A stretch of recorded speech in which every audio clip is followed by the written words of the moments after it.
And we will start with the Irish Independent. They're leading with the rugby this morning, and it's Jacques Brunel saying, "We will find Irish weakness." France coach names unchanged team as Schmidt delays squad announcement. You've also got there on the back page, Shaw's shock exit sees silver lining turn cloudy ahead of Olympic bid.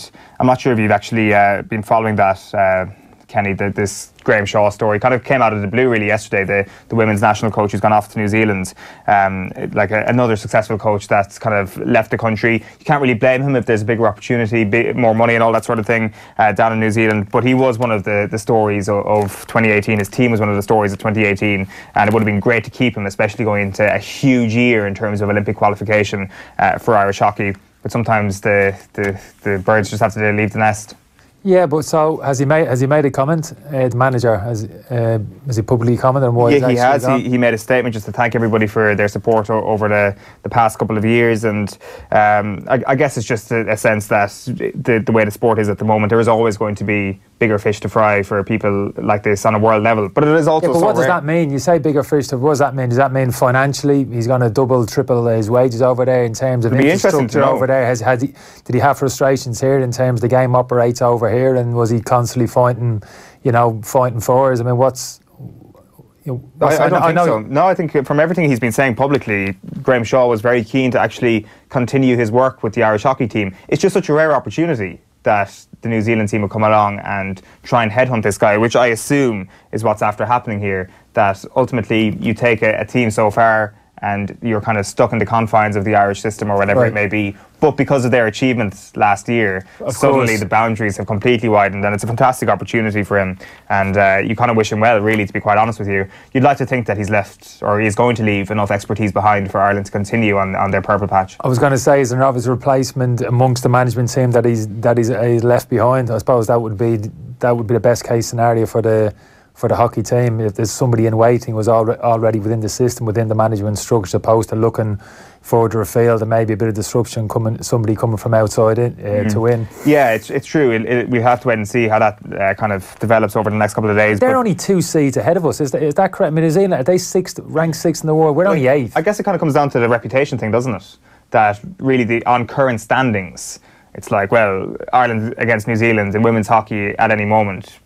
You could fancy Ireland in that situation, but is there a greater culture there, a greater possibility of future success? Like, only time will tell whether or not this really is the best it's going to get for Irish hockey. It's a blow, no question about it. But ultimately, you've got to look at it from this guy's perspective and from Graham Shaw's perspective. It's an exciting opportunity as well. I can understand that a different challenge. Sometimes you just feel as if we've achieved maybe what we can, and maybe it's in everybody's best interest to step aside. And he's taken up a new challenge, and there's obviously clear quality within the squad anyway. And so obviously he's done a fantastic job there, but there's clear quality within the hockey team. So anybody coming in is obviously going to tap into that. So yeah, I think you're right. Sometimes it's not a blame game. It's just a case sometimes in everybody's best interest just to move on.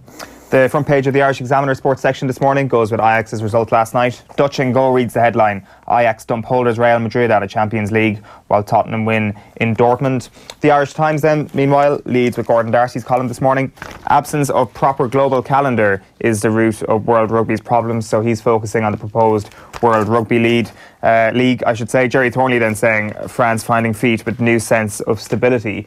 Seems to be much sunnier times for them since that Scotland win a couple of weeks ago, and we'll get Philippe Saint-André's take on that very shortly indeed. The back page of the Times Ireland edition then is Spurs Stadium Ultimatum. This is Matt Hughes going with the stadium angle ahead of Spurs' now quarter-final in the Champions League. It's understood that the Premier League is now insisting that Spurs play all 5 of their remaining home games at their new ground or stay at Wembley for the rest of the season. So it's a Premier League directive, with Mauricio Pochettino himself saying last night he would love for the new White Hart Lane to be a possibility for the quarter-final.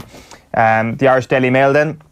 Killer Kane, says the headline. Job done for Spurs, but it's over and out for Bale and Madrid. And Ireland are feeling the pressure, says Hansen. So All Blacks coach Steve Hansen has said that Ireland are struggling to cope with the added pressure of being the top dog in world rugby. The Herald then, meanwhile, goes with PSG and Mission Possible. That's Ole Gunnar Solskjaer quoted there. United won't give up on their Euro dreams, he insists, and Ajax deliver a Real shock. You've also got Mac options narrow as Rice seals move. That's It may seem like an old story, but the FIFA clearance for Declan Rice was confirmed this week. And finally, on my end of things here, is the Racing Post. French lesson reads the back page. United's Champions League examination set to end in failure. And Elliot Eye's entry for Sam Crow as Cheltenham is ruled out. That's the front page of the Racing Post. As you can imagine, the big news in the world of racing this week is that Sam Crow will not run next week. You got to tabloids? Not much to add to that, Owen. You've taken you have put the pressure right on me. I'm going to just reference Mo Salah here in the top corner. Obviously, a big picture of Harry Kane. You've mentioned that already.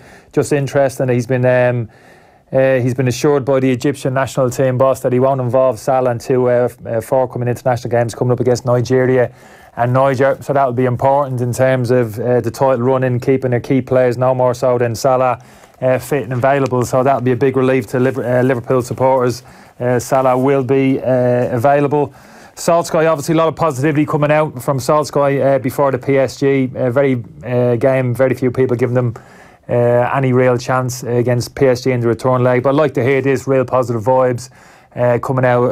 Solskjaer saying, yeah, it's possible, even with the absence of Pogba there, which is key for me. Pogba starting tonight, maybe can make an argument for United turning this game around. I can't see it, but even still, Solskjaer talking up his players, saying, yeah, I have faith in me players, we can do this. I think it's a good thing to hear if you're a player. Same again, Solskjaer dominating the back pages. That's a great picture of Harry Kane celebrating the goal over in Dortmund. The wall in behind. Have you been there?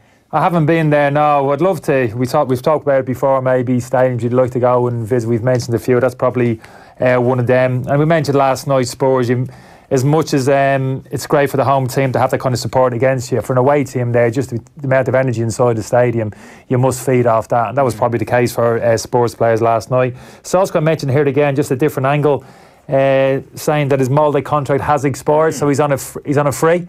Yeah. So basically saying to the Glazers, I'm on a free, you know. Yeah, you can get me, you don't have to pay anything. Yeah, I don't think that they'd be overly bothered paying a fee at the moment for Solskjaer, how well he's done at Manchester United. But still, it's one of those things. It's another factor in terms of, getting him out of his Molde contract. That was never going to be the case. I think the Molde owners were always going to make it very easy for him. But now Solskjaer's coming out and basically saying, look, I'm on a free contract here anyway. So, yeah, it looks as if that deal is as good as done in terms of his coronation as Manchester United manager. Yeah, and again, eventually there's that bit more of a close-up of the Harry Kane photograph. Is he holding the baby? Is that like a half a holding? Is his missus expecting again? Is that like a guitar? I'm not sure if it's a holding the baby or it's he's playing that guitar motion. I'm not exactly sure. Well, you clearly know something that the rest of us don't. There's another baby on the way, so...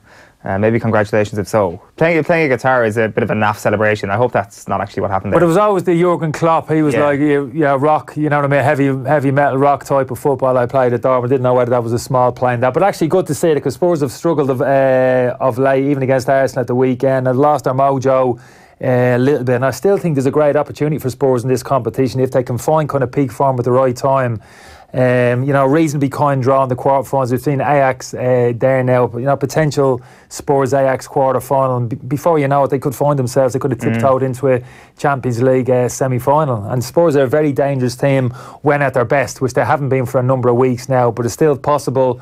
Kane finds his mojo. Dele Alli comes back into that team, and they find the kind of form we know they have. Spurs is still a very dangerous team in the Champions League. Has that blown it wide open last night? No, I don't think so. No, I don't. Real Madrid were never your favourites. Yeah, not particularly. I think the school of thought, and even mentioned before the game last night, Madrid are so good. 30 points behind Barcelona, really haven't got going in the league whatsoever. But we expected in business end of the season, such an experienced team, just to find a bit of momentum and a bit of form at a key area of the season. But just when we were saying that last night, expecting a type of performance last night to see them comfortably past Ajax and actually put down a bit of a marker for the remainder of the Champions League, the opposite. They've almost imploded, and they look like an old team. The type of performance last night, you looked at Madrid and thought, it's over. Forget about Ronaldo. There's got to be some major surgery done to that team in the summer. So I take your point in terms of it's blown it wide up. But for me, it's still the same suspects in terms of Manchester City. Possibly not Juventus now. They got their work cut out against Atletico, but I still wouldn't rule out Juventus turning that tie around. For me, it's kind of anybody's competition. There's no standout team, and that performance from Ajax last night was absolutely phenomenal. Played with no fear whatsoever. Just before we get to our Virgin Media clip, is this the best the Champions League has been ever, really, in terms of pure excitement, in terms of football standards, and just from a neutral's perspective, pure enjoyment every single match week, particularly when we get to the knockout stages? Yeah, but knockout stages always carries that, always cranks it up a little bit. You know, the nature of knockout competition always gets you a little bit more excited. There's more at stake, more tension. I'm not sure about in terms of just by virtue of the fact there isn't anybody head and shoulders, not even one or two teams. I mean, I could name 3 or 4 or 5 teams there for me, which would be very difficult to pick one ahead of the other. I think it's a very open competition. There's some very good football, and I'm not sure I could argue the quality of football this year round is particularly head and shoulders from what we've seen previously. I certainly wouldn't go at that far, but there's certainly 3 or 4 or 5 teams playing at a level. When playing at their very best, there's very little to choose between them. I'm referencing here Manchester City, I'm referencing Liverpool, Juventus, even Atletico, I tried Barcelona, obviously, you know, and then you got maybe a tier just below that, the likes of Tottenham and even Ajax. After that performance last night, you've got to start taking them seriously as well.